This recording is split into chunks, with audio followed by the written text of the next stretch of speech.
Good afternoon, everyone. Thank you for our sixth webinar of the series titled Combating Corruption, Putting Human Resources at the Heart of Compliance. This webinar is being held as part of our Anti-Corruption Best Practices programme. This series in particular is being held in collaboration with the Good Corporation. To give you an introduction to Pearl Initiative for those of you that might not be familiar with us, we are the region's leading non-profit business-led organisation founded to promote a corporate culture of accountability and transparency as a key driver of competitiveness across the Gulf region's private sector. In light of the recent public health pandemic, our knowledge-sharing events, including our seminars, workshops and roundtables, have all shifted to virtual webcasts, hence our webinars today. You can find out more about our upcoming webinars that are being held on an array of topics and subjects across the market, across various topics, across different programs on our website. And you can access them all on demand on our YouTube channel in case you miss one and you think it might be relevant, or you'd like to share this one, for example, with your colleagues if you deem it appropriate. They're usually uploaded a day after the event. So about today's session, obviously anti-bribery and corruption laws are not designed to prevent people from enjoying prosperous business relationships.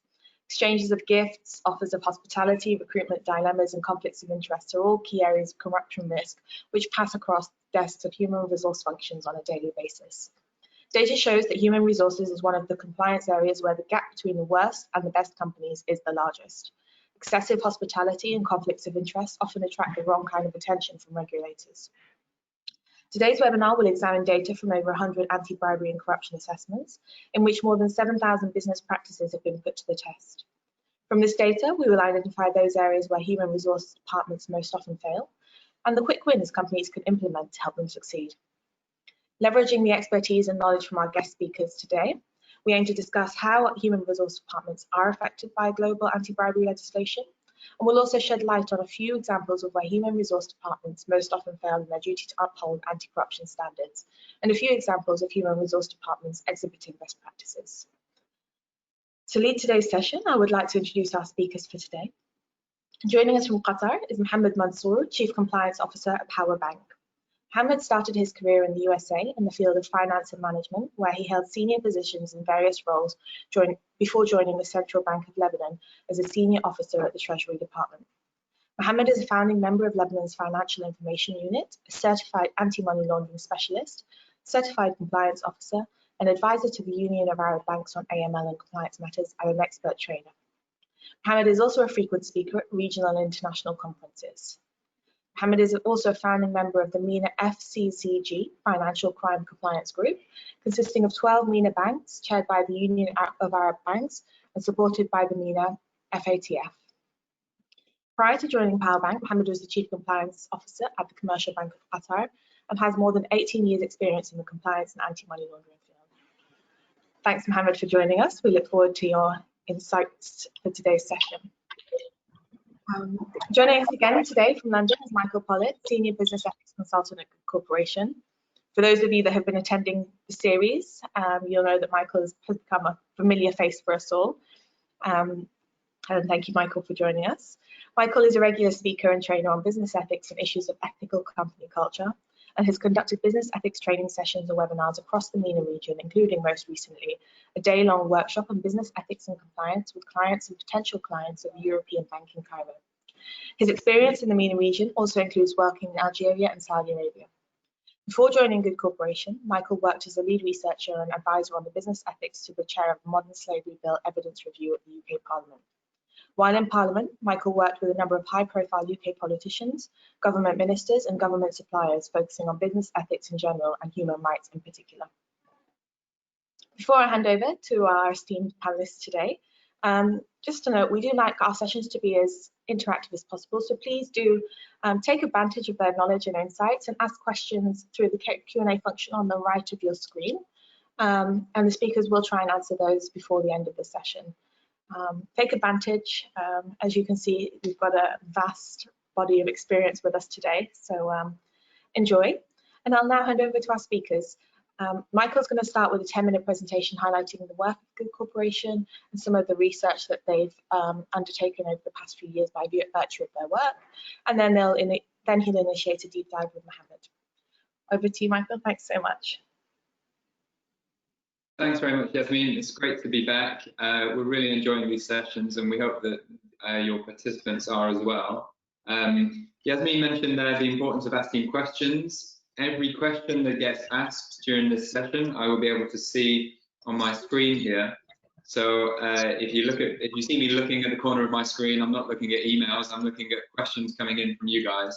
Keep those questions coming in as we talk, because it's some of the most interesting parts of the discussion of the webinar is when we are responding to your questions, and we have a bit of a competition going at the moment for the most controversial question you can ask. We don't mind controversial questions, make them as interesting, as relevant as possible, and Mohammed and I will discuss them during the session. So, as Yasmin says, I'm going to speak now for a little bit about our background and the angle that we come at this from, a good corporation. First of all, who are a good corporation? There's no reason you should have heard of us yet, but you've all heard of us now. We are one of the world's leading organizations in the area of business ethics specifically, and that work is mainly assessment and advisory based. So we do a lot of work to help companies assess their business ethics and compliance systems and then advise them on how to improve them. We did a lot of work for a long time, from 2000 to 2010 in the business ethics space. We then moved into the anti-bribery and corruption space when the UK Bribery Act came out and started doing assessments against our framework on bribery and corruption best practices to show companies how to achieve best practice. During that time, we've done well over 100 assessments now, which means we have a lot of data, right? So one of the things we're going to talk about in this session is all the data from those assessments. That's data we've gathered from going around the world, talking to people, reading documents, interviewing people, shaking hands with people in companies in the middle of nowhere, asking how they embed good compliance practices. And we're going to show you some of that data today and how you can benefit from it. Before we go any further, we just wanted to talk a little bit about the framework for our discussion today. As you know, we're focusing on the role of human resources this week. Every week, we're addressing a new area of business and how it can help improve compliance. This week, it's human resources. We really see human resources as a kind of gatekeeper against anti-bribery and corruption risk. They are there when we're bringing on new people into the company. They are there when we are appraising people and deciding who gets to move through the ranks of the company. They are there when people are asking about things like conflicts of interest or gifts and hospitality. They are there when we're doing training with people on the business ethics practices of the company. If we don't get the human resources function involved in compliance, we don't really have much hope of embedding a good compliance system in general. They are absolutely crucial, and so it's really good that they are getting the attention they deserve in this session today. And we put on that slide some of the key areas where we think human resources teams are helping with compliance: whistleblowing, monitoring investigations, providing training, doing things like embedding compliance through the appraisal and recruitment processes. And in terms of how these things are viewed by regulators, and at the end of the day, it's the regulators we need to keep happy. Gifts and hospitality are one of the areas of human resources where regulators really have quite strict views. When we look at the US, the Foreign Corrupt Practices Act, the FCPA, we look at gifts given with corrupt intent and where that can be proven, fines can be imposed. Under the UK Bribery Act, we need reasonable procedures for ensuring that gifts and hospitality remain proportionate, so we're not taking our clients out to fancy dinners or ball games when we're about to enter into a bidding process. Regulatory landscape also has something to say about conflicts of interest, and this can be a very complex area, especially in those parts of the world where it seems like the whole business environment is connected to each other. Everybody's a former public official, everybody's hiring family members, hiring friends, employing suppliers who work with their family. This can become a very interesting area when we look at compliance, when we look at conflicts of interest more specifically. Finally, we want to talk about one of the more recent regulations in this area. We talk about the Loi Sapin in France, which doesn't just affect the French, it affects companies all over the world with a French connection. This says that if we are exposed to anti-bribery and corruption risk, we need to make sure that training is being conducted and sanctions are being applied. training and sanctions, both areas where human resources functions really come into their own. And so it's really important we involve the human resources function in our compliance programs. I'm going to talk a little bit next about where we get our data from. As I said, our data is based on assessments, and our assessments are based on a list of good practices. This list of good practices, you can see on the screen here, we call it the Good Corporation Framework on Bribery and Corruption. We use that to show companies how far away they are from perfect, how far away they are from best practice, and where the gaps are very large, we help them to improve and help them to fill any obvious areas where they need to do more. When we use our framework, we don't just talk about the principles in it, we actually grade companies against the principles in it. It's all about assessment against how far away they are from these good practices. We check for things like whether a policy exists, what systems and documents are in place, and whether when we interview people, they agree that that policy area is working in practice. And we use that to allocate two different kinds of grade. An adequate grade, a grade of adequate, that's where there is no action required or there is an improvement recommended. And an inadequate grade is where there is action required. They need to do something, or there may even be significant action required. And when we've done that process for over 100 companies now, we can show that data in a broad spectrum of the best to the worst companies we've ever assessed. So these show green for adequate procedures and red for inadequate procedures. The companies on the left are the best companies we've ever assessed. They have 100% adequate procedures. The companies on the right are the worst companies we've assessed. So the companies with more inadequate procedures than adequate procedures. And when we're doing that, we're always thinking about the human resources function because we see human resources as so integral to the fight against corruption. And we look at human resources specific criteria. So we look for establishment of strong standards in the human resources function. Things like building anti-corruption standards into the human resources processes by doing things like effective anti-corruption training for employees, making sure that everybody we employ has key anti-corruption clauses in their employment contracts so that they know what the rules are from the very beginning. Making sure that if we deal with any intermediaries, if we're hiring people from agencies, if we're hiring agents, if we're hiring people to do business on our behalf, we're checking what systems they have in place as well. Because we've talked in previous sessions about the fact that when we choose to work with an intermediary, we can't outsource that risk, okay? We can't hire somebody as an intermediary to do something which we think is too risky ourselves because we can be held liable for their actions. The other criteria we look for are key policies and procedures in the following areas. Gift and hospitality, making sure people know how much they can spend on a potential client, how much a potential supplier can spend on them. Conflicts of interest, making sure people know to declare, to say something, if they have an interest outside the company which could affect their decision making within the company. Remuneration, bonus schemes and incentives, making sure people know that they can't progress through the company and they can't be rewarded in the company unless they are following the rules related to compliance. And crucially, that we're not using bonuses to incentivize non-compliant behavior. For example, by giving huge success commissions to our salespeople, which might incentivize them to get a deal using the wrong means. We're also looking for whistleblowing as a key aspect of anti-bribery and corruption, because that's one of the first lines of defense we have to know that there's a problem. And we're looking for recruitment and contract management.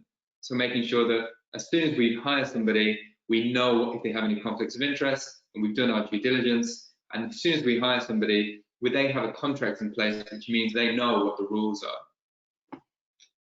So just quickly then, before we finish, we're going to look at some of the data. So we've taken all those key criteria. We've gone around the world for 10 years with our anti-bribery and corruption framework. And we've had a look at what companies are doing and if they're succeeding in this area. Now, the chart you can see on the screen now is inadequate procedures, okay? So high numbers here are a bad thing. Lots of green is a bad thing. And as you can see, there's certain areas of good practice where companies find this quite easy. We have less than 10% of companies with inadequate procedures related to confidentiality. People find that quite straightforward. We also have very few inadequate procedures in the area of discipline. It seems that companies are quite good at disciplining their employees if they're suspected of bribery and corruption. But look at these areas where companies find it most difficult in our experience. Recruitment. So one of the things we look for, as I said, is recruitment based on merit. So no conflicts of interest affecting the recruitment process, and proper procedures in place for controlling PEPs, politically exposed people, politically exposed appointees within the company. We need to know these things. We need to register these things as part of the recruitment process, and it seems that over half of companies find this very difficult. It also seems from our assessment work that around half of companies are finding gifts and hospitality difficult to record. And we think that's possibly because this is a very nuanced area. There's a lot of gray when it comes to gifts and hospitality, okay? Because as we've said in previous sessions, a lot of it depends on where you are. $100 in Kuwait, that's like a tip. But $100 in Kenya, that's like a salary, as Mohammed Daoud said in one of our previous sessions. I thought it was a great point. Finally, it looks as if employee policy on conflicts of interest is an area where almost half of the companies that we see have inadequate procedures in place. So we're seeing companies who think that conflicts of interest are just too difficult to understand. It's too complex an area. We work in an environment where everybody knows everybody, and how can we possibly monitor every single conflict of interest? We would say it's a lot more simple than that. And we would say it doesn't become a problem unless you declare it and manage it. And so we are working with companies to try and decrease these numbers, to try and decrease the level of inadequate procedures in these areas.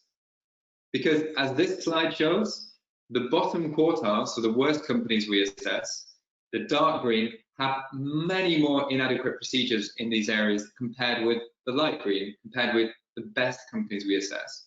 So there's huge scope for the worst performing companies to improve, and we are seeing companies do that. The more that they listen to presentations like this and get the messages, the more they're improving. And that gap between the worst companies, the dark green there, and the best companies, the light green, we're seeing that shrink as long as people continue to get the message. So finally then, before we move on to our discussion, some of the worst practices we've seen are hospitality during the bidding process. This is an obvious thing not to do because it can be seen to be corrupting the person you're bidding to work for. Lots of repeated gifts, excessive gifts, again for the same reason. That's some of the worst things that we've seen. This doesn't just affect the Middle East and North Africa. I've seen some of the worst examples of gifts and hospitality in when I did an assessment in America. This is not just a problem in this part of the world. And conflicts of interest not being appropriately managed. So people thinking it's too difficult to monitor, people thinking it's a problem in itself when it's not, it's just something that needs to be declared. Some of the best practices we see are effective recording of gifts and hospitality, effective recording of conflicts of interest, and building compliance into the appraisal process, because all of these things give us tools that we can use if we ever come before the regulators, and we can show them that we did our due diligence before hiring somebody and managed their conflicts of interest. We can show them that we built compliance into our appraisal processes if we ever come in front of the regulatory authorities. We can show them that we have proper records in place for our gifts and hospitality to try and prevent us from going too far. A lot of it is about showing that we're doing something to mitigate our risk. So these are our final considerations then. In terms of overcoming the challenges, be aware of the fines that can be imposed in this area. Be aware of the intent behind the gift if you're choosing to use gifts and hospitality. Be aware that conflicts of interest aren't always a problem. They're just an area that needs to be talked about, needs to be managed. Let's monitor gifts and hospitality, monitor conflicts of interest so we can show we have those records in place. Embed compliance into the human resources function by using appraisals and using training.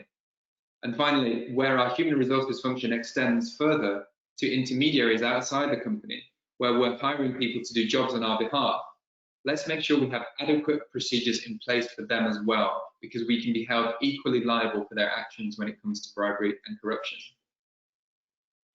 So, Mohammed, I've done a lot of talking there, so I'm going to shut up for a second now, and I'm going to start putting some questions to us for discussion. In terms of that presentation talked a lot about what it's like being a European company doing business abroad, doing business as a multinational in different parts of the world.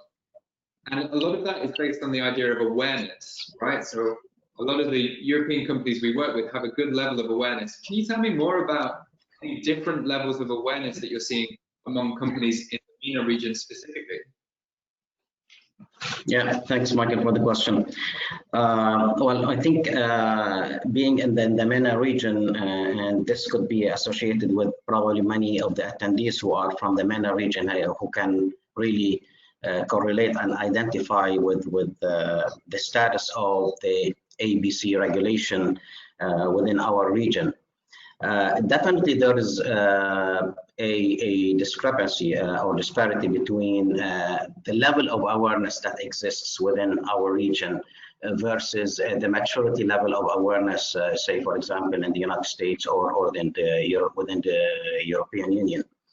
Now, of course, this varies from one regulator to another within the MENA region, and it varies from one institution to another.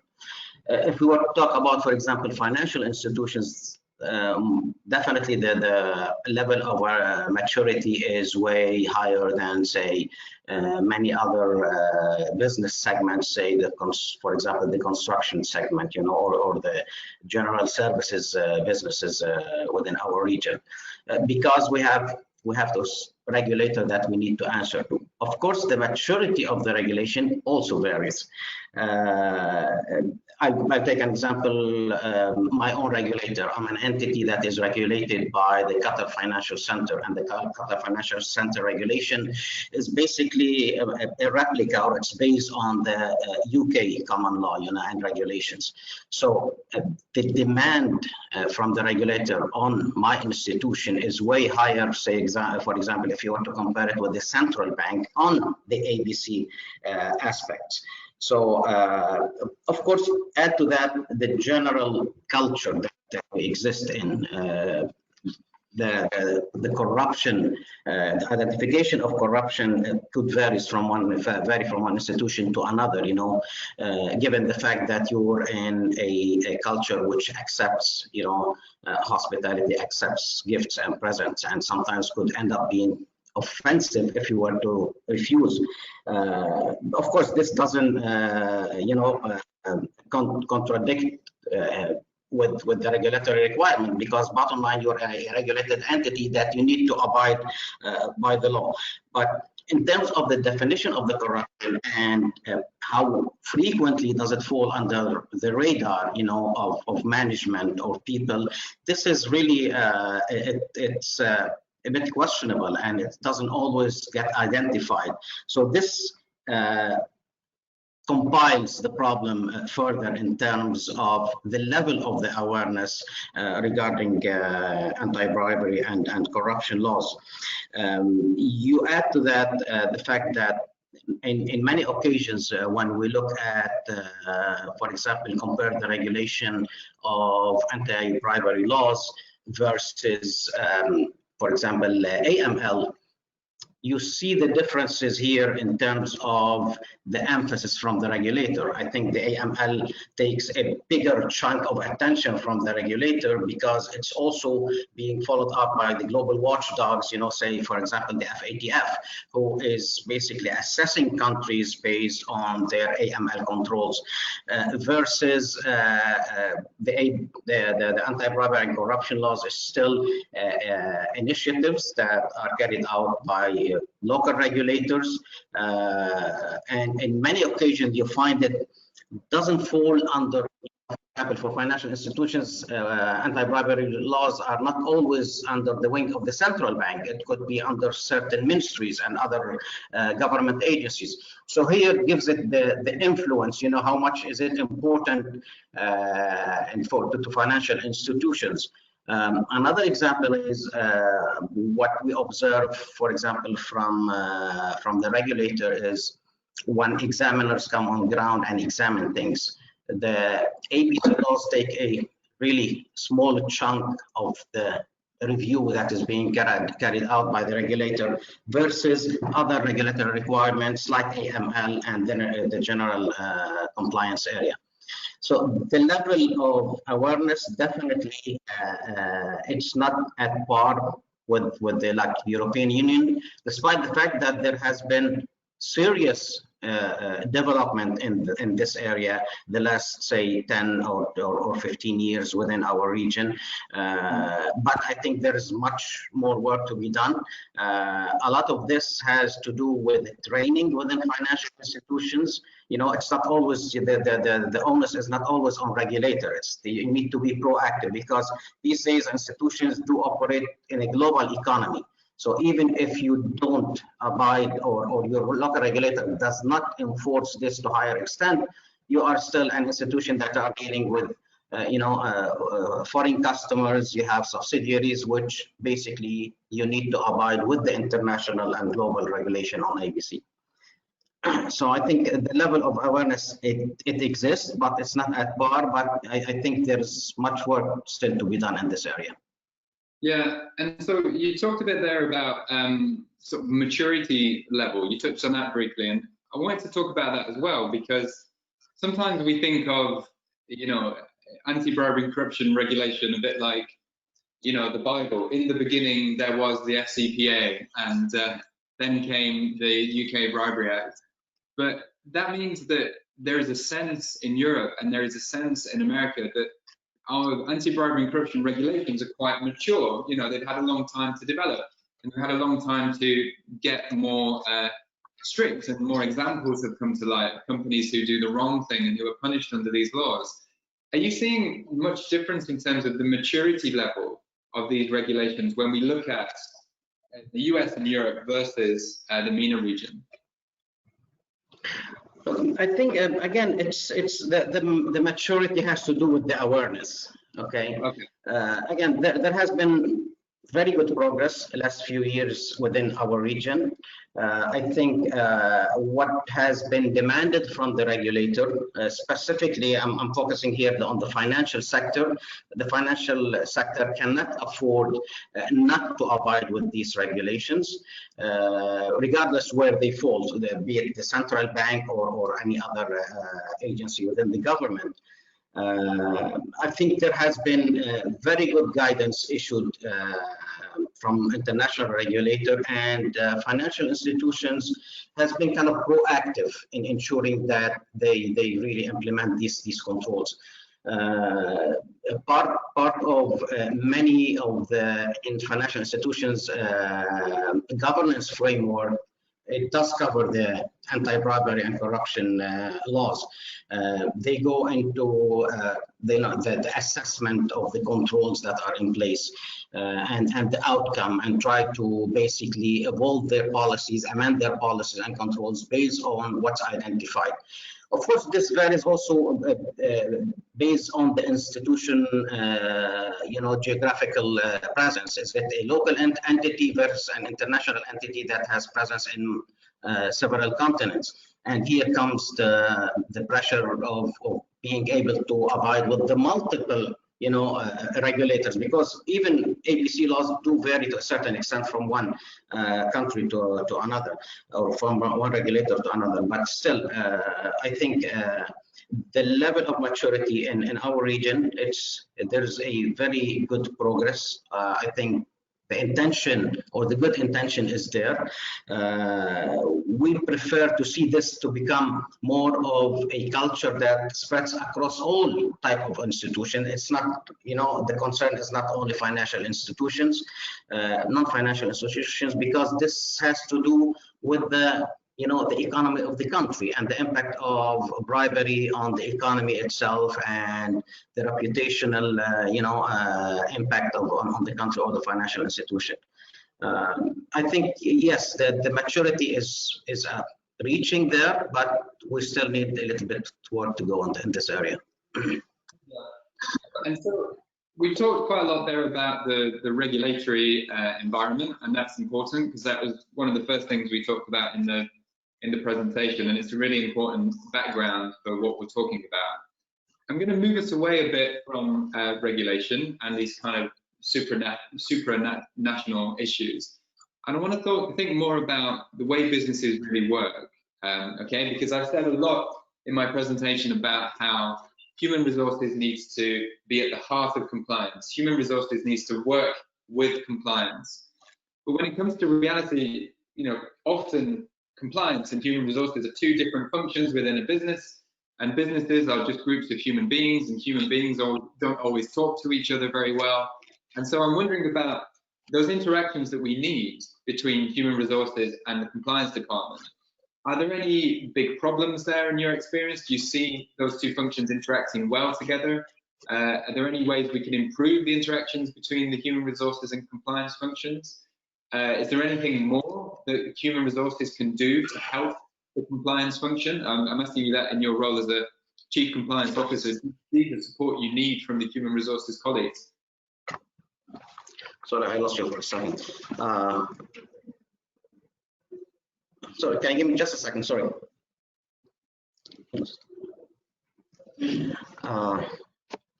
Okay, so going back to the question, sorry about that. I was interrupted by a colleague on an urgent matter.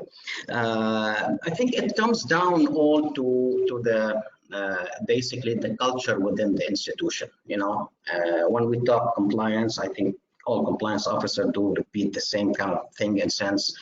Compliance comes from the top, and how well is this culture embedded across the institution and across the various departments.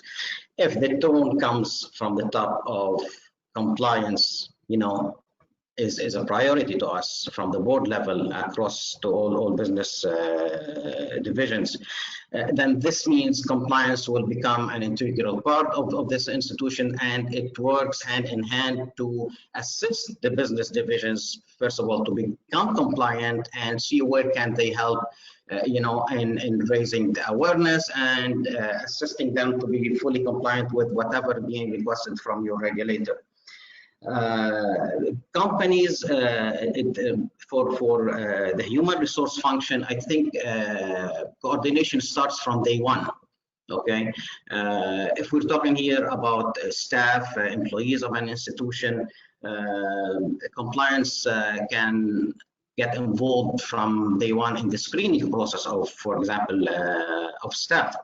And being able to basically identify any adverse media on this person, or if there is any bad history of employment or whatever it is that might affect, starting from day one.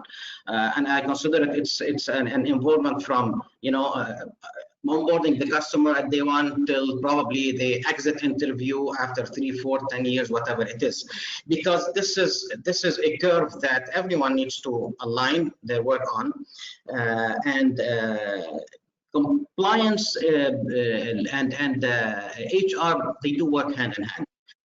When we come and assess the controls in place, okay, one of the major controls fall under the wing of the human resource department. When we sit down and, for example, discuss with them the inherent risk, within that area, and agree on this list of inherent risks, and then develop the controls, and after the controls, we come out with the residual risk. These are part of the risk assessment that we go through, with different departments, including the HR department, developing the policies, ensuring that these policies do cover what's being stated under the ABC laws. So I think it's a joint effort. It's an ongoing relationship. Compliance definitely supports HR function, and the HR should understand that the interference of the compliance is something that to help mature that function or reach the higher level of maturity.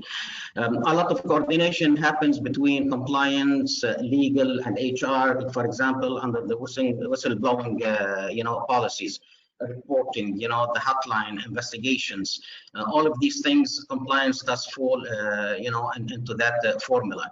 And just like any other function, compliance is everyone's responsibility. So I don't see any conflict here. On the contrary, I find it complementary to the function, and more specifically, when we work on developing a training program for the ABC, laws, this is something that is coordinated with compliance and endorsed by the HR function. So definitely compliance, is an integral part of the HR policy.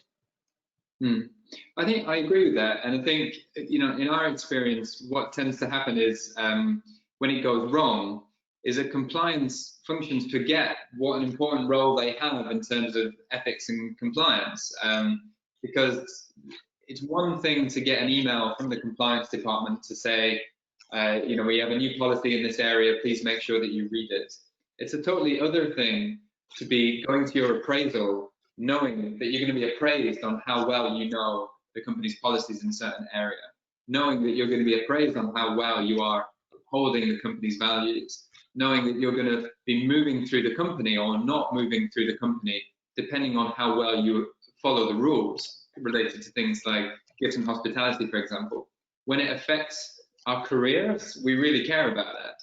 And the only way that we can embed compliance into that kind of career management is if we are combining compliance with human resources. And some of the best companies that we see, they do that really powerfully.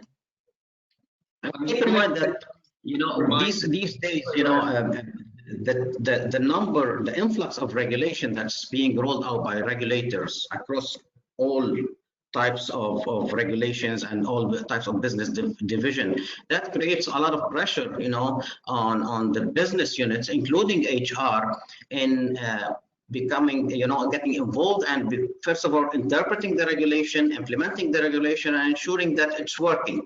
So this again requires a lot of coordination to be able to implement these controls and make sure that these controls are working. So it's again, compliance is everyone's job, and HR is a vital role for compliance. Absolutely. And so I'm just going to remind everybody that I'm asking a lot of questions here. There's a lot of questions coming up in this discussion, but you get to ask questions as well. So I can see already some questions are coming in from the audience. We have a really good turnout today, so I want to see some good questions coming in from you guys. If you need any help using the questions function, do give us a shout, but you should be able to type in your questions and I will see them on the screen here. So do let us know if there's anything in particular you want us to discuss. But just before we move on to answering those questions, we have a few more minutes left for discussion. And I wanted to bring it back to your experience, Mohammed, because I understand that you're working with effectively a new bank. This is a new bank, and you must be doing a lot of recruitment at the moment. And so, as a company that's developing, as a bank that's developing and presumably taking on lots of people, how have you guys been managing all of the compliance risks related to human resources and that recruitment process? Are you doing a lot of screening? Are you doing a lot of checks for conflicts of interest and things like that? Okay, then just let me clarify one point regarding the Power Bank. We are a registered bank under Qatar Financial Center. We are still awaiting our license to be issued. This is expected hopefully within the next, I would think, if things go according to the plan, within the next 3 to 4 months at the latest. But definitely we are basically preparing, the platform across everything, starting from the IT side to policies, procedures, and to basically recruit, people within different areas. Now, as a newly established bank and specifically in the energy sector, this requires like specific type of expertise, and in the energy sector itself, our operating model is to finance energy projects within the MENA region, Eastern Europe, sub-Saharan countries. I see, if we were to think from ABC perspective, I see two challenges for us. First of all, the screening process itself for the staff who are coming from different backgrounds, different industries, and different countries. Here, you need to make sure that you are onboarding, the right set of skills, reputation-wise, the background screening, all of these things. This is something that is highly coordinated with HR, because again, the final call comes from HR on this. Compliance does provide the clearance, on specific things in terms of the screening. Another area of concern is when we get involved in financing projects, and if you're aware of the energy sector, energy sectors, most of the time when we are dealing with like either government entities, semi-government entities, or really public, figures who are in charge of, the final decision within these countries. It could be involved directly or indirectly. This puts a lot of pressure on compliance, first of all, in ensuring that you do the proper, screening and checks. At the same time, when you deal with these types of projects, you end up dealing with a lot of PEPs. And here comes, trying to understand, first of all, the ultimate beneficial owner, trying to understand the full ownership structures of the entities, any kind of hidden, ownership that you're not aware of. Again, the energy sector itself could be, there's a margin for corruption, and there's a margin for, facilitation payments or facility payments. So these kind of things do raise a lot of concern at our end. And doing the proper due diligence on these type of relationships is very important, and sometimes it takes really a few months to be able to understand full ownership, full identification of the beneficial owner. At the same time, when we are onboarding, our senior executives, or even the middle management and the regular staff, also there's a good amount of due diligence that is carried out to ensure that basically we are hiring the right set of staff. And most importantly, I'm abiding with my regulator, because again, as I mentioned at the very beginning, QFC is a very tough regulator. They come and examine you specifically on anti-bribery laws, among other examinations. So it's not something that is taken lightly, not by the regulator or by Power Bank itself. And compliance plays a big role in ensuring that the proper onboarding procedures is happening, the proper screening is being done, and there is ongoing monitoring. There is the updates for staff files supposed to go on an annual basis, the usual due diligence. Mm-hmm. And so in terms of the human resources of your own team, are you finding that the company is investing a lot of resource into the compliance department? Are you going to have the human beings that you need to do all this work as a head of compliance? Look, if I'm sure this is something an area that you've always looked into, when you assess institutions, are they properly staffed, and is the person who's in charge of the function senior enough to be able to make the right decisions and call the shots on this. Definitely, the compliance function is being staffed properly. We haven't staffed the full number of employees that we are seeking, because we are still again waiting for the license. But because the function is supposed to be big for one reason. There's a lot of due diligence and enhanced due diligence, that will always be carried out on the multiple investors joining the bank, or the multiple projects that we will be financing. And this is a very big task that compliance is supposed to carry, and I'm getting the right support from the board level. That's what matters most. So the tone at the top is there in terms of the support of the function. That's fantastic, and I'm really glad to hear that, because it sounds like you've got a lot of work to do. So it's really good to hear. So as we're coming up to quarter to the hour, I'm going to move it on to questions from the audience. We're getting some nice feedback here from the audience, people saying it's been a great session, so that's really good. Do keep your questions coming in. I'm going to start to choose some of these now for Mohammed and I to discuss in the final few minutes. So we got a question here about the impact of the UK Bribery Act. So we started at the beginning and people were listening to us talk about the UK Bribery Act and how, you know, it's a bit like the Bible. In the beginning, there was the FCPA, then there was the UK Bribery Act.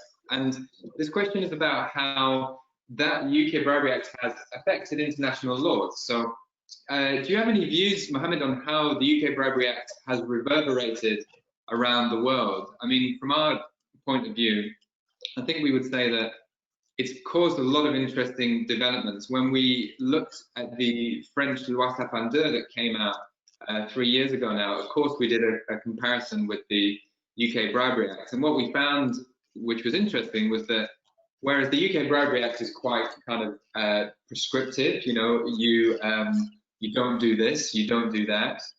What we found with the more recent versions, the French version, is that it was a lot more kind of descriptive. It was a lot more descriptive about the kind of things that you needed to put in place. So suddenly the law was talking about the key pillars of a compliance program, and companies can be held before the authorities for not having these key things in place.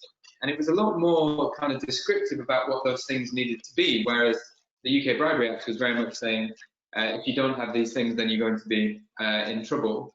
But that's a very European perspective. And are you seeing much locally, Mohammed, about the way that the UK Bribery Act has had an effect on local laws in the MENA region? Look, I think it goes back to the, you know, the awareness that's happening across the world. It's not only specifically the MENA region. I think definitely the UK anti-bribery law has had a very serious impact across the world. I mean, every time you look into any regulation that's being rolled out in terms of ABC, you can see the spirits of the UK law, you know, somewhere within these regulations. I look at this law as on a comparable basis, like the U.S. Patriot Act. You know, the U.S. Patriot Act on correspondent banking had given the U.S. regulator the tool to be able to basically punish and prosecute banks that do not abide by the UK law, because these are US channels of payments that we need to abide by that law. I think in that same spirit, the UK ABC law had also reverberated across the world, in the sense that many companies, many regulators are trying to adapt that law into their own regulation somehow. If you look in general, the UK law basically applies to all UK companies and employees wherever they exist in the world. So that mechanism by itself enforces, you know, this regulation on entities, you know, UK entities, or even subsidiaries, or even outsourced companies that work with UK companies. So indirectly, they have to abide by this law. So definitely, it has a very good impact. And look, the way I see it, and the way the ABC laws evolving in our region, within the next few years, you're going to have a very good maturity level of implementation of ABC laws, not only in the financial sector, but across multiple sectors, specifically in countries which have really implemented very good ABC laws, not necessarily through the central bank, but probably through other government agencies. And one of the things that I would like to see in the future, okay, within our region, is some type of penalties that being publicized on ABC. You know, it doesn't have to be, you know, mega penalties, you know, on mega companies or huge companies, but because this basically spreads the word across that this regulator or this government is taking ABC laws, seriously and trying to spread the culture across the country. So the moment we start seeing these things, evolving in our region, I think it will be a very good evidence that ABC is being taken seriously. Absolutely. And so we've got some more questions coming in from the audience here.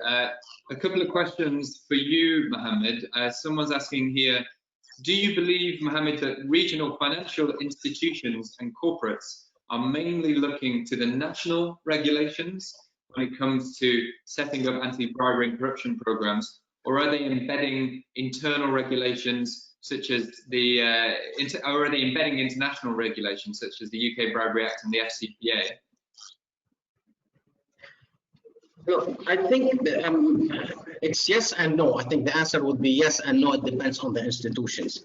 If we can just step back to the general compliance, philosophy, institutions that want to just basically follow a window dressing approach, that you have the policies in place, you have everything that is the regulator is asking for in terms of policies and procedures. These days are over, with the regulators. Regulators now are looking for, technical implementation. They are evaluating institutions on the controls. We were talking about the assessment, of the controls and the inherent risk and the residual risk. Entities that take ABC laws seriously and they know that they will be impacted in their specifically international operations, regardless if they are local or international, but there is some type of impact on them, they cannot afford but to have really good detailed ABC program implemented, evaluated, and followed up, with training, the whole set of things. Entities that are just playing the window dressing approach, they could be hidden, under the cover for a while, but in the long term, one of two things has to happen. Either the regulator at one point will interfere and, penalties will be imposed, or at least there will be some strict follow-up from the regulator, or they will be basically very limited in terms of to what extent can they play in the international market. Take, for example, when you, as financial institution, when you go and try to set up a correspondent banking account, okay, you have, multiple questions, and you have to basically follow up, on annual basis, on a monthly basis, on all type of questions that are raised from your correspondent bank to ensure that you are abiding by this set of regulation. Anti-bribery is the same approach. It will be followed up by financial institutions that are basically extending credit to you. Nowadays, the other day we were having a session on ESG, environmental, social, and governance. Many banks, many financial institutions, international financial institutions, and lenders, they are assessing you on your biodiversity. They are putting you on a scale. If I was to give you this $100 million loan, where is the money going to? Is it going to a really entities that's going to be dealing with clean energy, or you're taking these funds and investing it in a project that's going to harm the environment? I think the same concept with anti-bribery. When you deal with European entities, they are going to be questioning you on the anti-bribery. If you don't have the answer, you are outside the game. So companies who are taking this seriously, they are working on it. I think they are way ahead of the game versus those who are looking from a nutshell approach. Absolutely, and the ESG factor has been a real game changer for our work as well, as you can imagine, because suddenly the idea of assessing against all of the things that we look for when we do our work has become so much more popular, and we get a lot of requests from companies who just want to know how to navigate ESG. They have so many different indicators coming from so many different directions. They want to know, where do they start? And we would say that, the kind of frameworks that we use when we do our assessments are a very good place to start. But what you said about the banking sector, and about how, if a company wants to attract finance, then it needs to be able to prove that what it's doing in these areas. That's been a big area of our work as well. So we work with a lot of development banks that are giving large amounts of finance to companies in fragile economies, companies in the developing world, and they're saying, we're happy to give you this money, but you need to make sure you have the following things in place. And from our experience, people really listen to that. If you tell somebody that you're going to work with them because it's part of a finance agreement they're going to get from a development bank, they become really keen to work with you and they really get the message. So the ESG factor and the idea of ethics and compliance as part of development bank financing, as an example, have totally changed the game for us, because we're working with a lot more clients in that space now. So ESG is one thing. The other key issue that we haven't talked about yet, and somebody's just asked a question about the other key thing that's on everybody's mind at the moment, which is COVID. Believe it or not, we've managed to talk for almost 55 minutes without mentioning the COVID word. So this question talks about the spread of COVID and its effect on human resources. It says, how has the spread of COVID-19 affected the ability of the human resources function to support compliance? And from our point of view, I mean, I'll put this question to you as well, Mohammed, but from our point of view, we would say that human resources as a function is pretty safe. It's not going anywhere, right? Its work just changes depending on the economic climate. It might do a lot more recruitment when times are good, and a lot less recruitment when times are bad, and maybe a bit more of letting people go. But we would say that at times like this, when the economy is very fragile and maybe companies aren't recruiting as many people as they used to, it's a good time for companies to take a step back, and for human resources functions to take a step back and think about what systems do they have in place for recruitment. If there's a bit of a recruitment freeze, if we're not doing much recruitment at the moment, let's have a look at what systems do we use when we're very busy. And when we're very busy, are we doing all the correct things we need to do when it comes to compliance? Are we doing the correct due diligence? Are we doing the correct checks for conflicts of interest? Are we doing the correct checks as part of our appraisal processes for things like conflicts of interest and compliance with our anti-bribery and corruption policies? We would say that you can look at these things as a negative thing, and they are, but they're also an opportunity for us to assess what we're doing and figure out how we can improve. Do you have any views on this, Mohammed, about how COVID is affecting the human resources element of compliance? Look, I look at it from just my compliance area. I'm not going to look at it from the HR. The HR experts they probably are able to be in a position to assess more. But I think a couple of things. I think one of the areas is we all, understand the impact of technology, and the involvement and the technology solutions during the COVID-19 area. So I think working from home online, I think did first of all, probably it was a period for the HR, personnel, sit back, relax, and observe.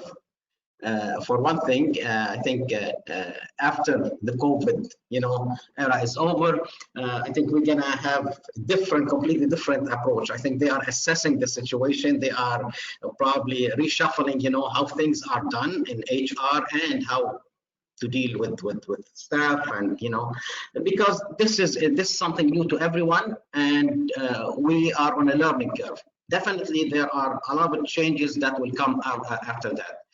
The same thing like what happened with our kids. Everyone is studying now from home. We are learning with them, how to deal with these online sessions, how to respond. So I think that the involvement in technology did help to a certain extent. Definitely, it's one of the areas is the compliance. We've always have regulation being rolled out, and technology is part of the tracking mechanism of the implementation and the announcement of this regulation. So I think I look at it as a positive thing, that I think something that we will learn from. Definitely it will evolve.